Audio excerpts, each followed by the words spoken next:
I went to the will reading and saw my husband with his mistress's baby, but he didn't win. I never thought I would be the one sitting in that room, holding back tears while waiting for my father's will to be read. To be honest, it all still feels like a blur. Sometimes I wake up in the middle of the night and wonder if it was just a nightmare, but then reality hits me. No, it really happened, and every detail is carved into my memory as sharp as glass. You see, my father was everything to me. He wasn't just a parent. He was my protector, my guide, the person who reminded me that I was stronger than I believed. When I lost him, I felt like the ground beneath me crumbled. I tried to keep myself together, smiling for the world, acting like I was coping. But deep down, I was broken.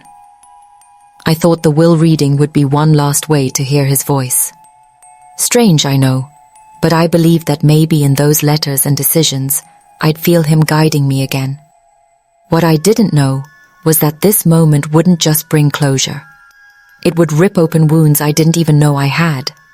My marriage was already fragile. My husband and I had built what looked like a perfect life on the outside, but behind closed doors, things were not as they seemed. He was charming, successful, the kind of man everyone admired. And I loved him. God, I loved him so much I ignored the warning signs. The late-night meetings that never added up, the quick silences whenever I walked into the room, the unexplained absences. I told myself it was stress, work, anything but what my heart quietly suspected. I buried those doubts because facing them meant destroying everything I thought I had. And after losing my father, the last thing I wanted was to face more loss. So, I clung tighter. I convinced myself that love was enough, that loyalty meant closing my eyes to things I didn't want to see. The morning of the will reading, I remember dressing in black, my hands trembling as I buttoned my blouse. I felt sad, like my body knew something my mind refused to acknowledge. When I arrived, the air in the lawyer's office was thick, almost suffocating. Family members whispered, some crying quietly, others pretending to be strong. I took my seat, folded my hands in my lap, and waited. And then, the door opened. At first, I thought my eyes were deceiving me. My husband walked in, and in his arms was a baby I had never seen before. My breath caught in my chest. My heart felt like it had stopped. And just behind him, half hidden, was a woman. Her eyes lowered, her face pale, her hands shaking as she clutched her purse. The room fell silent. I could feel the whispers ripple around me like a wave. My stomach twisted. I wanted to scream, to demand an explanation, but the words froze in my throat. I could only stare. My husband, my partner, the man I trusted with my life, was holding another woman's child, was alive in that baby's tiny hands, in the way he cradled it as though it was his own. And in that instant, I knew. I knew every doubt, every late-night absence, every uneasy feeling I had buried was true. But the cruelest part? That moment was not even the worst of it. The lawyer cleared his throat, trying to regain control of the room. Papers shuffled, voices hushed, and I sat there trembling, my world crashing silently inside me. Everyone saw it. My husband's secret, his mistress standing there like a shadow behind him. But I couldn't move. I couldn't breathe. And just as I thought I had reached my breaking point, the lawyer's voice began to read my father's will. Line by line, it unfolded before us. And as the words filled the air, I realized that this wasn't only about betrayal. This was about something much deeper. Something my father had seen long before I ever dared to. I didn't know it then, but my life was about to change forever. The room was heavy, suffocating, like the air itself had turned into stone pressing against my chest. My eyes stayed fixed on my husband, my throat dry, my heart pounding so loud it felt like everyone else could hear it. He didn't even look at me, not once. He just kept his gaze on the floor, rocking the baby in his arms, as though we were invisible. The lawyer cleared his throat again, trying to draw the attention back to the table. He shuffled the stack of papers, his voice calm but firm as he said, "We'll begin now." I forced myself to turn toward him, though every nerve in me screamed to keep staring at the scene that had just shattered my world. My fingers dug into the wooden arm of the chair, nails scraping against it, as though anchoring myself to reality. The lawyer started reading. At first, the words blurred together. Names, small bequests, details of property. It was the kind of dry, formal language that usually carried no weight. But in that moment, every syllable felt like a drumbeat, like time slowing down as I sat there half listening, half burning, with the silent scream trapped in my chest. I waited for his name. My husband's. I waited for the words that would tie him, through my father's will, even closer into this family I thought we had built together. But his name never came. Instead, one by one, possessions were handed down, to cousins, to old friends, to charitable causes my father cared about. And when it came to the bigger things, the family home, the land, the inheritance, it was all placed in my hands. My name, not ours, not shared, just mine. The room stirred. People shifted in their chairs. Some whispered. My husband's jaw tightened, his face turning crimson. He shifted the baby in his arms, his movements sharper now, almost agitated. I could feel his anger rising, boiling under the surface like lava waiting to erupt. And then, the lawyer pulled out an envelope, different from the rest. Smaller, sealed carefully, with my father's handwriting on the front. My name written in ink that still looked fresh, as though he had written it yesterday. My breath caught. My hands shook as the lawyer looked at me, his eyes soft with something close to pity. "Your father left this for you," he said quietly. I wanted to hold it, but my body was frozen, so the lawyer opened it instead, his voice steady as he began to read. "My dearest Clara," he said, my name filling the air, my father's words breaking through the silence of the room. "If you are hearing this, then I am no longer with you, and though my love will always remain, there are truths I cannot leave unspoken." My heart raced. The room leaned closer. Even my husband, for the first time since walking in, lifted his head to listen. "I know what has been happening behind closed doors," the letter continued. "I know of the betrayal, the lies, the child that was hidden from you. I could not speak of it while alive, because my silence was meant to protect you from pain until the time came when truth would set you free. That time is now." I felt the ground tilt beneath me. Gasps filled the room. My face burned, my chest heavy with humiliation, rage, grief all at once. My husband's fingers clenched around the baby, his eyes darting wildly between the lawyer, the letter, and me. The lawyer's voice pressed on. "I could not, in good conscience, leave my legacy in the hands of one who has deceived not only you, my daughter, but this family. Everything I built, everything I cherished, I now leave to you, Clara, because you are stronger than you know, and though this truth may hurt, it will also set you free." Silence. A silence so deep it felt like the world had stopped spinning. Tears blurred my vision, but I didn't let them fall. Not in front of him, not in front of her. My hoob Span sat there, humiliated, shaking with fury, while the woman behind him shrank into the corner, clutching her bag as if she could vanish into it. I wanted to run. I wanted to scream. I wanted to demand why, but I couldn't move. My father's words wrapped around me like chains and wings all at once, binding me in pain, but lifting me with a strength I didn't know I still had. The lawyer folded the letter, his face pale, his hands trembling. "That concludes the will," he said softly. But it didn't feel like an ending. It felt like something much darker had just begun. My husband finally turned toward me then, his face twisted, his voice low, almost a growl. "This isn't over," he said.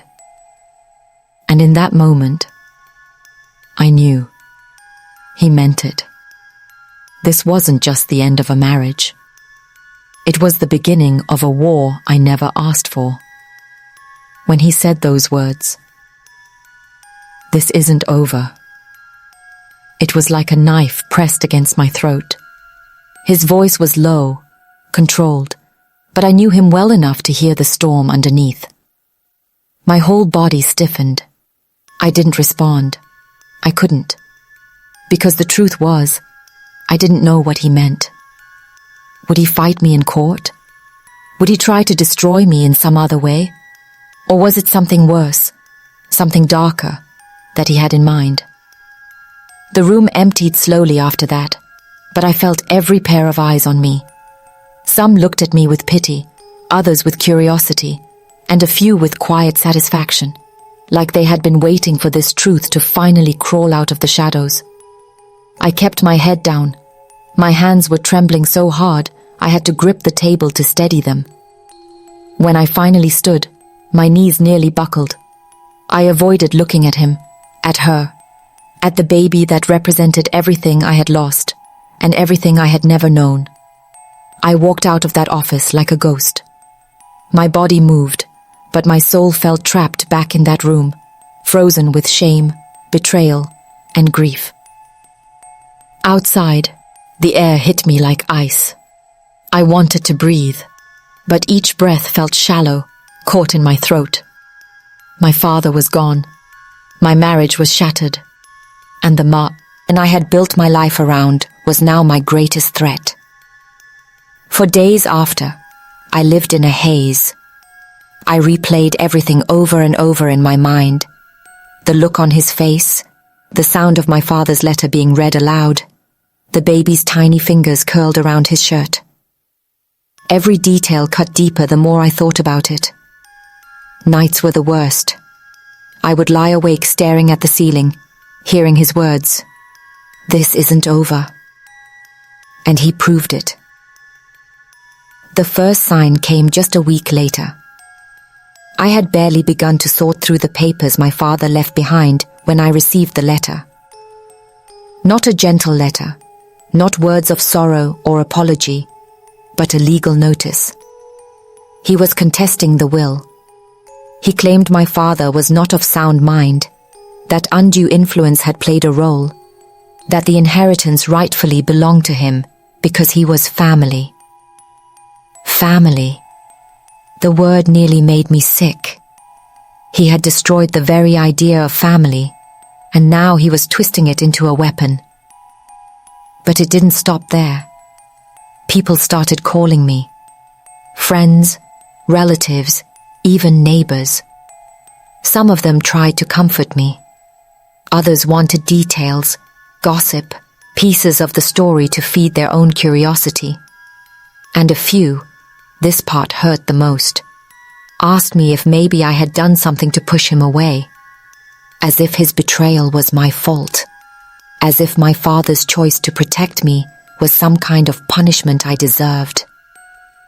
I wanted to disappear, but my father's words kept echoing inside me. "You are stronger than you know." So I tried to stand taller. I tried to be strong. But strength isn't easy when the person you once loved most becomes the person who wants to destroy you. He called me late at night, his voice sharp with anger, demanding meetings, demanding explanations, demanding I fix this mess before it ruined his reputation. One night, he even came to the house my father had left to me. He stood on the porch with his fists clenched, shouting through the door, his voice loud enough for the neighbors to hear. I didn't open it. I just stood on the other side, my back pressed to the wood, tears streaming down my face as his words cut through the silence. He said I was ungrateful. He said I was selfish. He said I had taken everything from him. But the truth was, he had taken everything from me long before that moment. My trust, my love, my peace. The pressure was unbearable. Lawyers, rumors, nights without sleep. And yet, in the middle of all that pain, something inside me started to shift. I began to see that maybe my father hadn't just been protecting me. Maybe he had been preparing me for a moment when I would finally see the truth. Not just about my husband, but about myself. I had always been the quiet one, the one who kept the peace, who avoided conflict, who believed love could smooth out every crack. But now I was faced with a choice. Either let him break me completely, or fight for the life my father had entrusted to me. The thought terrified me. Fighting him meant stepping into the storm, but giving up meant erasing everything my father had sacrificed to protect. And as I stood there one night, staring at the house my father had built, the garden he had loved, the walls that still carried his presence, I realized something. This wasn't just about inheritance. It wasn't even just about betrayal. It was about survival, about refusing to let lies and manipulation define who I was or where I came from. That's when I knew this battle was only just beginning. And if he wanted a war, he was about to see a side of me he had never known existed. I thought I had seen the worst of him that night he came banging on my door. I thought the shouting, the anger, the venom in his words was as far as he could go. But I was wrong. The truth is, people show you who they really are when they feel like they've lost control. And he had lost everything. The days after his threats blurred into each other. I kept the curtains closed. I jumped whenever the phone rang. Every knock at the door made my chest tighten, my breath catch. It felt like living in a constant state of alarm, as if danger was always a step away. Then came the day I will never forget. It was late afternoon. The sun was setting, the sky painted in streaks of orange and red. I was sitting in the living room with a pile of my father's letters spread across the table, trying to find comfort in his words, when I heard the sound of tires screeching outside. My stomach dropped. I didn't even need to look. I knew it was him. Moments later, fists pounded against the door. Harder this time, louder. The walls seemed to shake with each blow. "Open the door!" he roared, his voice echoing through the house. The baby wasn't with him this time, thank God. But the rage in his tone was worse than anything I had heard before. I froze. I couldn't move. My body was trembling so violently I thought I might collapse. Then, silence. For a moment, I thought he had left. But then the sound of shattering glass pierced the air. My heart jumped into my throat. He was inside. I scrambled to my feet, panic flooding every inch of me. His footsteps pounded against the floor, each one closer, heavier, angrier. He found me in the living room, standing beside the table. My father's letters scattered like fragile pieces of the life I was trying so desperately to hold on to. His face was twisted with fury. His eyes, once the ones I trusted and loved, were now dark, unfamiliar, almost unrecognizable. He pointed a finger at me, his voice sharp and venomous. "You ruined everything. Do you understand that? Everything. My reputation, my future, my family. And for what? For some letter from a dead man? Tears stung my eyes, but I refused to let them fall. Not this time. My voice shook, but I forced the words out. No, you ruined everything. Not me. You. He laughed. A cold, hollow laugh that sent chills down my spine. You think you're strong now because he left you the house? Because you've got money in your name? You're nothing without me, Clara. Nothing. The words cut deep, and yet, somewhere in the middle of that storm, something inside me broke free. For the first time, I saw him clearly. Not as my husband, not as the man I had built a life with, but as the liar and manipulator he truly was. I stepped back, my hand brushing against the edge of the table. My father's last letter lay there. The words burned into my memory. You are stronger than you believe. Do not let betrayal define you. Let truth set you free. Those words gave me courage. They reminded me that I wasn't alone, that my father's love was still with me, guiding me. I'm not nothing, I said, my voice steadier now. I'm free of you. That's more than you'll ever be. His face darkened, his fists clenching. For a moment, I thought he might strike me. The air between us was charged, heavy, dangerous. I could feel my pulse pounding in my ears, my body screaming at me to run, but I stood my ground. And then, as quickly as the storm had erupted, he stepped back. His eyes narrowed, his breathing ragged. This isn't finished, he hissed, before storming out the way he came, leaving the door hanging broken, the glass shattered across the floor. I collapsed onto the chair, my whole body trembling, tears finally spilling down my cheeks. I felt both terrified and alive. Terrified because I knew he meant every word, that he would come back, that he wasn't done trying to destroy me. But alive because, for the first time, I had stood up to him. I hadn't cowered. I hadn't begged. I had spoken the truth. That night, I sat in the ruins of my living room, staring at the wreckage, and I realized something. This was my breaking point, yes, but it was also my turning point. The war he promised had begun, but so had my fight, and I would not let him win. The night after he stormed out, I didn't sleep, not a second. I sat in the living room with the lights off, the smell of broken glass still sharp, in the air. Every sound outside made me jump, every gust of wind, every car passing by. I thought it was him coming back. My heart felt like it was in a constant race, pounding so loudly I thought it might burst. But somewhere in that endless night, something inside me shifted. I had faced him. I had survived the moment I feared most, and though I was shaken to my core, though my body still trembled with aftershocks of fear, I was alive. And more than that, I wasn't his prisoner anymore. By morning, I knew what I had to do. I called the police first. For hours, I sat in that same living room, telling the officers everything, every threat, every bruise I had hidden in silence, every late-night rage I had excused as just stress. I showed them the damage to my door, the glass scattered across the floor, and for the first time in my life, I stopped protecting him. I told the truth, all of it. It wasn't easy.